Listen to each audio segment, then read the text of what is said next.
Alaihi Wasallam pernah bersabda, "Kullu ummati yadkhulunal jannata illa man aba."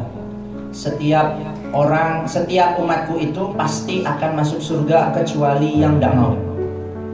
Para sahabat nanya, "Mosok ada orang yang tidak mau masuk ke dalam surga?" Nabi SAW menyampaikan, setiap umatku itu pasti masuk surga kecuali yang tidak mau masuk surga.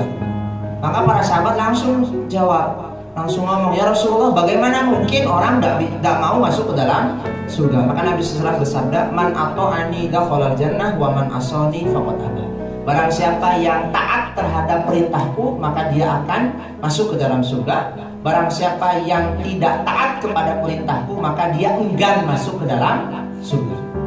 Jadi kalau Nabi SAW menyampaikan A, B, J sampai Z misalnya, itu kerjakan, Pak. Karena itu amalan yang bisa memasukkan kita ke dalam surga. Kalau Nabi menyampaikan A tapi tidak dikerjakan, secara otomatis itu tandanya dia tidak mau masuk ke dalam surga. Nah, bagi umat Nabi Muhammad SAW ada keistimewaan. Keistimewaannya itu apa? Satu, umat yang pertama, Nabi yang pertama membuka surga itu Nabi Muhammad SAW. Umat yang pertama masuk ke dalam surga itu umat Muhammad SAW. Bahkan Nabi itu akan ada di depan pintu surga dan tidak akan masuk ke dalam surga sampai seluruh umatnya semuanya masuk ke dalam surga.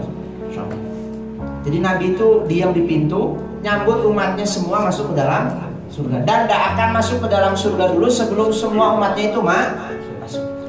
Nah, ada keutamaan juga dari Nabi SAW, syafaat dari Nabi SAW bagi umatnya yang melakukan dosa besar. Umat Nabi Muhammad ketika melakukan dosa besar, misalnya zina, riba, minum khamar, macam-macam, dia nanti di akhirat itu dimasukkan dulu, Pak, ke dalam surga. Dimasukkan dulu ke dalam neraka, dicuci dulu biar kemudian habis itu dosa-dosanya. Nah, kemudian setelah bersih, maka Allah Subhanahu wa taala memerintahkan kepada seluruh malaikat untuk mencari sampai neraka yang paling dalam umat Nabi Muhammad yang ada di dalam hatinya itu syahadat, yang ada di dalam hatinya itu tauhid la ilaha illallah. Dicari itu sama malaikat. Ketemu, Pak. Setelah ketemu kemudian dicabut orang tersebut itu dari neraka, kemudian dibersihkan oleh Allah Subhanahu wa taala, dicuci dengan air surga, baru dimasukkan oleh Allah Subhanahu wa taala ke dalam surga. Nah, orang tersebut itu kata Nabi SAW itu namanya Jahannamiyun, mantan penduduk neraka Jahanam. Yang terakhir orang yang jadi Jahannamiyun, mantan penduduk neraka Jahanam itu orang yang terakhir yang dikeluarkan dari neraka dan orang yang terakhir yang masuk ke dalam surga. Saya ulang. Mantan penduduk neraka Jahanam itu orang yang terakhir yang dikeluarkan dari neraka dan orang yang terakhir yang masuk ke dalam surga. Paham, Pak? Nah, orang tersebut, orang yang terakhir dikeluarkan dari neraka dan orang yang terakhir masuk ke dalam surga itu akan diberikan oleh Allah Subhanahu wa taala surga seluas langit dan bumi dikali 10.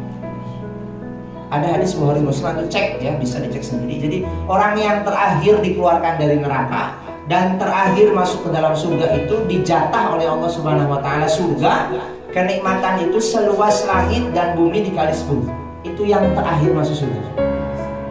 Apalagi yang pertama, insyaallah luar biasa. Itu nek sido masuk ke dalam surga. Nek nggak jadi ya wallahu a'lam bishawab, gimana itu di dalam neraka. Maka orang itu, Pak, ada yang tidak mau masuk ke dalam surga. Tidak mau masuk ke dalam surga itu siapa? Orang yang dikasih tahu ini amalan solih yang bisa menyebabkan seseorang masuk ke dalam surga tetapi tidak dikerjakan, otomatis orang tersebut itu pada hakikatnya tidak mau masuk ke dalam surga. Wallahu a'lam.